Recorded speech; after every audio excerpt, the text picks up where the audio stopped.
The public library has a third floor that the public is not allowed to go into. It is not used for staff, for storage, or for any technology at all.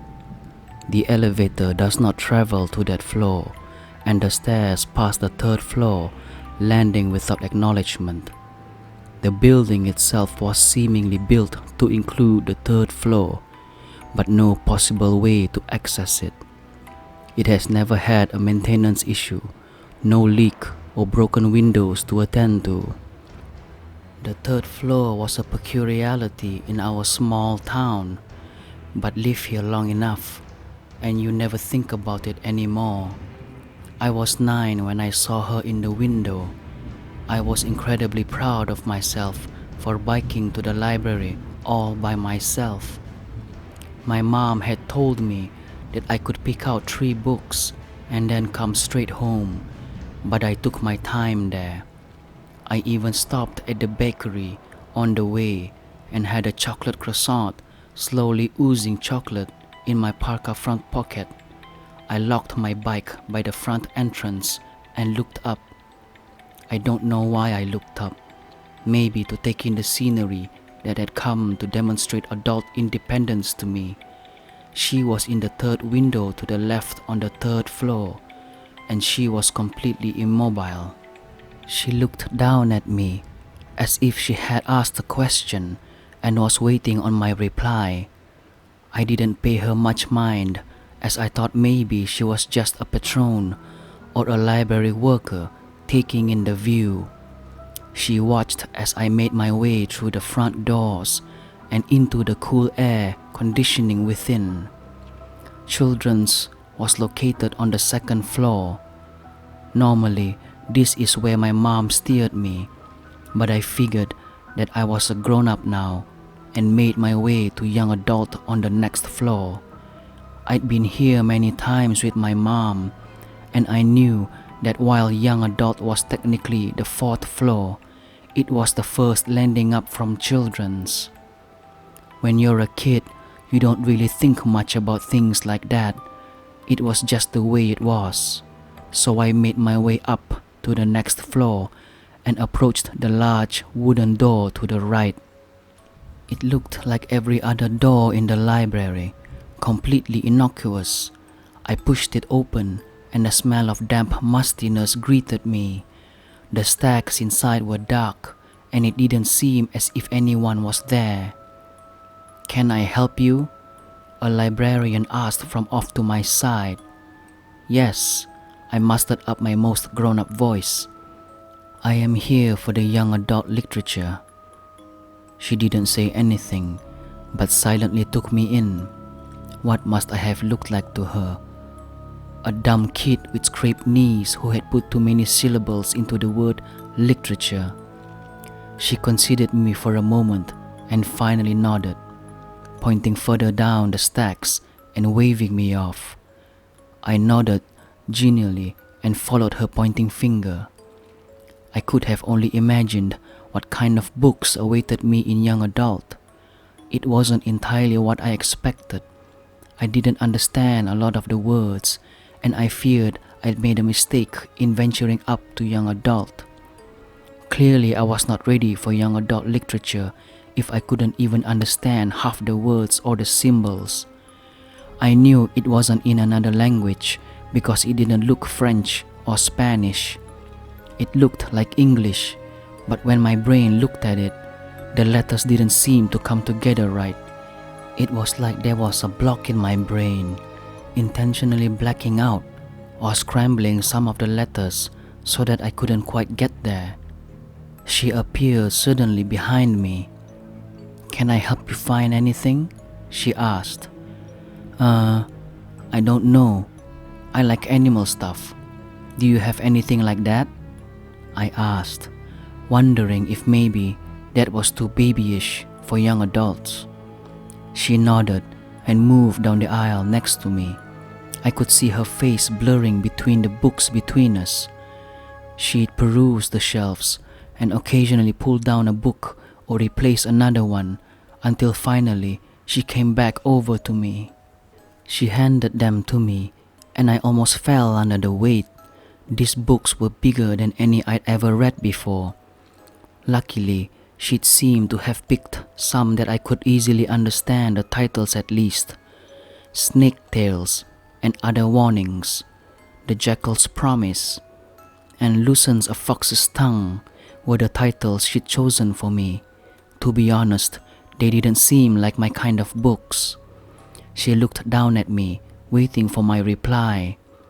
"These seem good," I fumbled. "Please," she gestured to an armchair in the corner. "Take a seat and sample them." I did as she asked. Even now, all these years later, I still have trouble not listening when a librarian tells you to do something. I settled into the armchair, a small puff of dust rising off as I sat down. It smelled as musty as the rest of it, but she was watching me, and I didn't want to seem rude. So I picked up The Jackal's Promise and flipped to the front page. There was no space for an author. There was only a black and white sketch of a black jackal on a hill under a full moon. It seemed to be holding something in its front paw, but I couldn't figure out what it was. The ink strokes all seemed to bleed into each other, and the image got more muddled the longer I tried to decipher it. The words made sense all on their own, but I struggled with the sentences. I could catch basic descriptive words like yellow or insolent, but they didn't seem to make sense together. I glanced up to see the librarian still watching me intently, and I began to try to read again. I felt more tired with every page I turned. My finger pads kept sticking to the pages. I licked them to try to turn the pages, but if anything, the pages became more like glue. I pulled an index finger up and had taken part of the page with me. The rip echoed throughout the stacks, and I looked up expecting to be admonished, but the librarian was no longer there. I placed my finger back down to assess the damage I'd done to the book. Just a small rip. It seemed to be oozing something viscous and milky though. It moved lazily across the page and towards my hand. I couldn't move my finger away, and I felt its cool dampness on the very tip of my finger. Then the cool liquid pushed itself under my fingernails. The pain was excruciating. I tried to stand, but when the book fell off my lap, it took my body down with it. It felt as if I was suddenly connected to a very heavy weight. I struggled with the book there on the dirty floor and looked around desperately to see if the librarian would come to my rescue. She was there where she'd been when I'd first entered.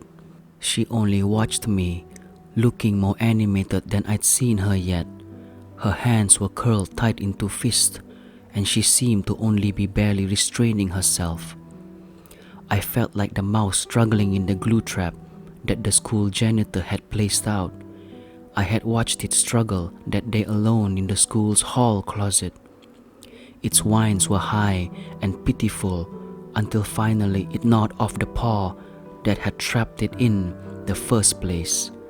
I found it later curled up in a corner in a puddle of its own blood. Only now that I'm older do I see the parallels. I stopped struggling and stared at the ceiling above me. It seemed ironic that the first ever death I'd experienced in my life would be my own. I turned to see it had landed close by when I'd fallen, tumbling out of my pocket along with the chocolate croissant. The phone flashed, "Mom." I didn't know how long I'd been gone, but she must have been furious I hadn't been home yet. The librarian, who was now standing closer than ever, froze still. She had been moving to reach out to me when the phone rang. Now she stared transfixed at the bright screen. It lit up her face with bright white light with every buzz.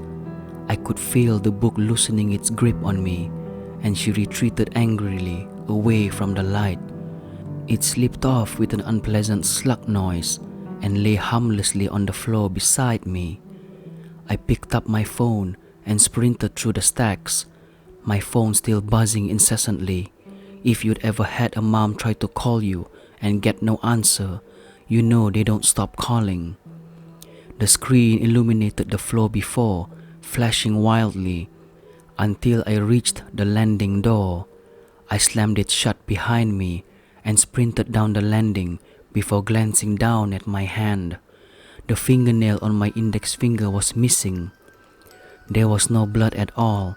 It was just as if I'd been wiped away entirely, never having existed in the first place.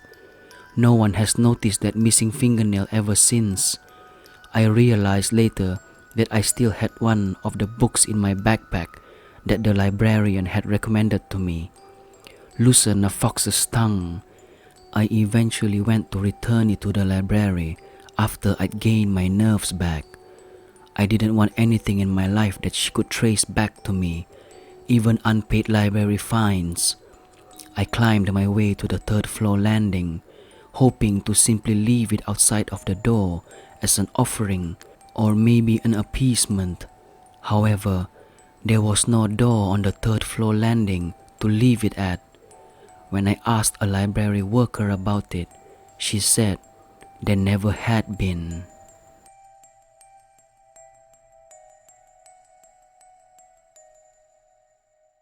I was 15 when my parents got divorced. It's a story similar to most. Once their little bundle of joy didn't need so much attention from them, husband and wife had the time to realize they didn't actually like each other that much. So, they got divorced in the most mundane fashion possible. I was to spend weekends with my dad and weekdays with my mom.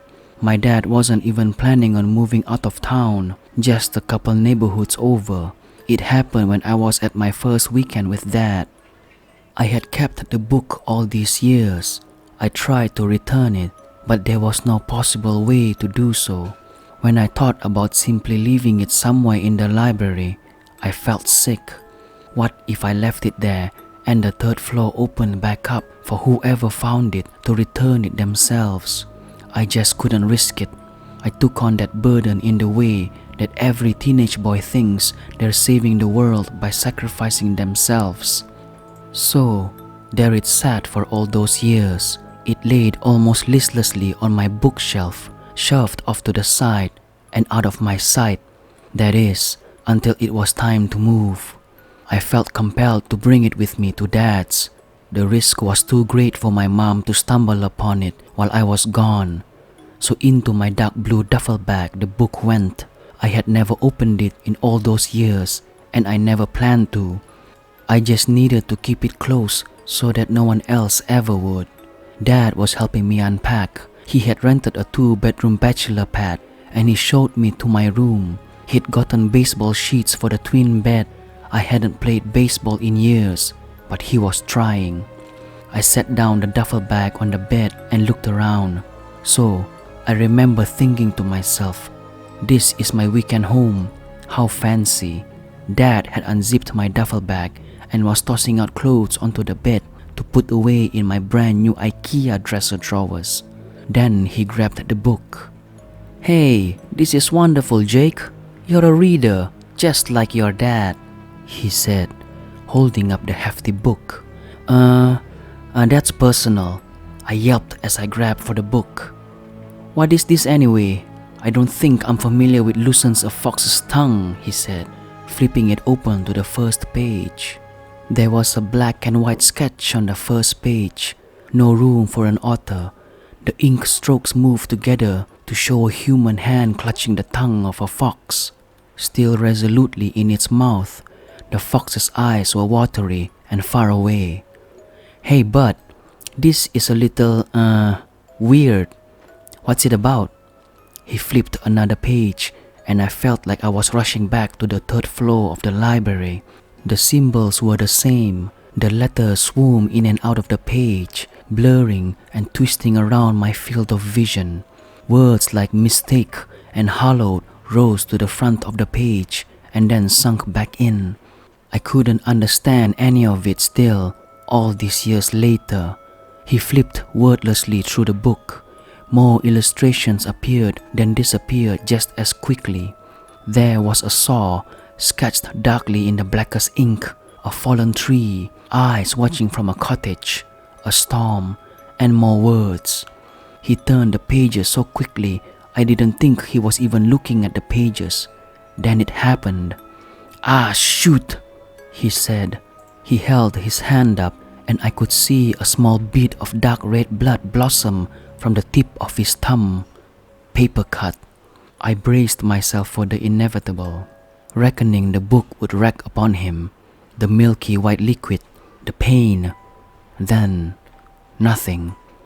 He shut the book and tossed it back onto the bed, unceremoniously. "I'm gonna go grab a Band-Aid. Do you want to order some pizza for dinner?"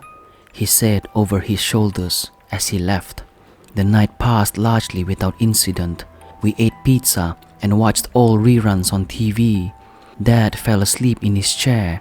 I ran back into my room periodically throughout the night to check on the book.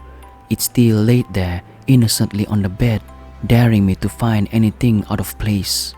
The only change was a small dark spot on page 78 where my dad had gotten cut. Its twin spot was on the opposite page where the pages met together. 2 twin bloodstains. This was one of the pages that had an illustration. Despite my resolution not to acknowledge the book at all, I looked. Once again, it was a black and white sketch, but this time it was a stone in the woods. Roots curled over it and rotted leaves gathered at its base. There were no other details, but it still gave me a horrible feeling, accentuated by my dad's blood at the very edge of the page. I threw the book to the floor and kicked it under the bed. It could rot there for all I cared. I'd finally drifted off to a restless sleep when I was woken up by a groaning noise from the room next to me. I could hear the sound of the bed frame knocking against the wall and twin groaning noises. I just remember being furious. Was this why my parents had gotten divorced? Because Dad couldn't keep it in his pants for one goddamn night when his son was staying with him. I stomped to his door and banged loudly against it. The groaning and banging only got louder in response. It was almost deafening. I threw the door open against the wall and froze. I could see my dad's form laying in bed, and the form of a woman, fully clothed, straddled him. His head lolled to the side, and I could see the blankness in his eyes. He wasn't here anymore. The woman didn't seem disturbed by my screaming. She just kept feeding. I fled the room to get the book, thinking that maybe if I just give her this hot damn cursed book back, I could fix it. I'd been saved once. I could save my dad too. I crawled under the bed to grab the book, but it seemed affixed to the floor. It was too heavy to even budge to the side. I struggled with it, snot flowing from my nose as I cried. I knew that my dad was gone, whether or not I could rip the book off of the floor. Then, I felt it. A clammy hand wrapped itself slowly around my ankle, then another hand on my other ankle. It was quiet, and I waited for the end I knew was coming. I fastened my grip on the book, and then I felt myself being pulled out from under the bed. The woman looked down at me and dropped my ankles back to the ground. She smiled at me like a lover as she leaned tenderly over me. Her teeth were impossibly sharp, like the teeth of an eel I'd seen in an old picture book once. The book had slid out with me from under the bed and laid open above my head. She frowned at it for a moment and leaned closer, now looking into the book, her mouth still open. Her long tongue hung out of her mouth as she stared transfixed at the pages. I don't know what made me do it, but I grabbed it and pulled. It was damp and spongy in my hand as she thrashed around it.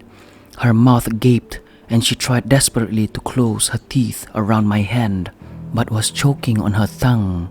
I pulled harder and felt her hit the ground with a sickening wet thud. She laid there unmoving while I sprinted from the room to find my dad. He wasn't in his bed anymore. He wasn't anywhere in the entire apartment. I searched high and low, even circling the apartment complex yard. I entered the apartment again and held my breath, before opening the door to my room. I didn't have the slightest idea what to do with a dead body, but as it turns out, I didn't need to worry about it. The only thing waiting for me was the open book, daring me to look at it again. I did. The same black and white sketch of the rock greeted me, exactly the same, except for a small crack down the middle of it. I went back to my mom's house in the morning, book tucked into my dark blue duffel bag, slung over my shoulder. She was in her bathrobe and pajamas at the kitchen table, nursing a cup of coffee and a grocery store croissant. "How was your sleepover at Zaki's?" she asked. She seemed 1,000 miles away. "You know, Jake, I'm so happy that you and Zaki have such a great friendship, and I won't lie, after raising you on my own for 15 years, sometimes it's nice to get a break." She smiled, clearly trying to rib me. No one ever mentioned my dad again. When I asked, my mom just waved me off. She seemed so tired all the time now. Being a single mother for 15 years will do that to you.